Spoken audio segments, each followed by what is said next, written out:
What is going on, you guys? Welcome back to the channel. Super excited for this one today. We're doing an install on the Miata. We're going to be installing some adjustable Endlinks from AWR Racing, and I'm super excited for this because I recently became a part of AWR's affiliate program, and I'm going to have links below where you guys can get discounts on AWR products, so make sure to check that out if you're interested in anything from AWR Racing.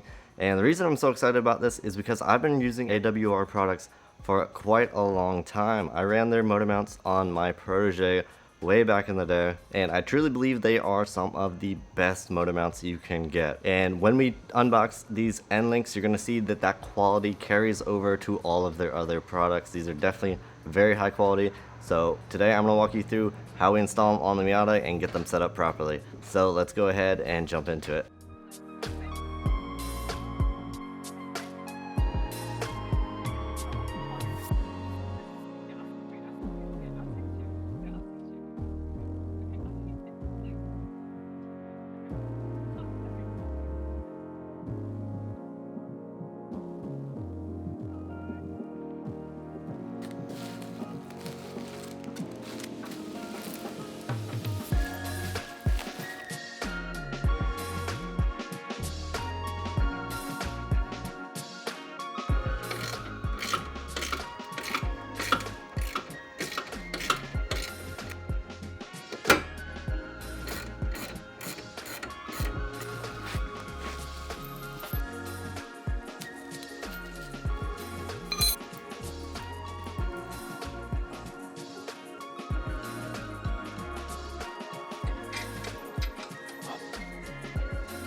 Alright, so as you can see, the process of installing the Endlinks is actually pretty simple, and some of the things that I like about these Endlinks in particular are the fact that they include those little rubber bushings that go on either side of the Heim joint.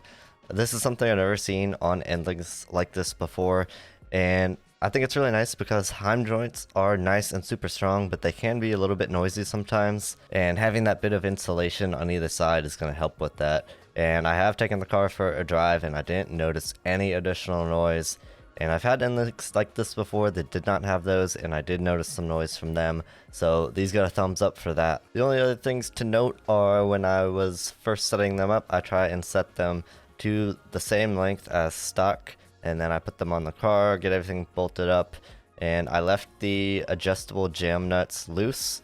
And I went ahead, put the wheels back on. And you want to put the car on the ground, get the suspension loaded up, and it's even better if you can put some weight in the driver's seat. I didn't do that part, but definitely make sure the car is on the ground, the suspension loaded, and then you want to get under there and adjust the Endlink up and down. You'll feel some resistance once you get towards the top, and then go all the way down. You'll feel some resistance once you're getting towards the bottom, and you want to set it in the middle of that range where it's nice and loose, and that way you'll have no preload on your Swaybar. And then at that point you can go ahead, tighten up those jam nuts, and the install is complete. So that is going to do it for this one. If you have any questions, make sure to leave a comment below. I'd be happy to help. And make sure to stay tuned to the channel. I'll be heading out west soon, and we've got some very exciting stuff coming up.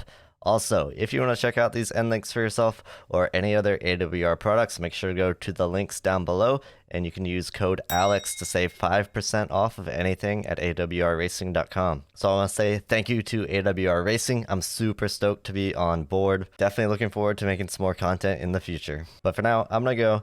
Thank you for watching. Have an awesome week, and we'll see you in the next one.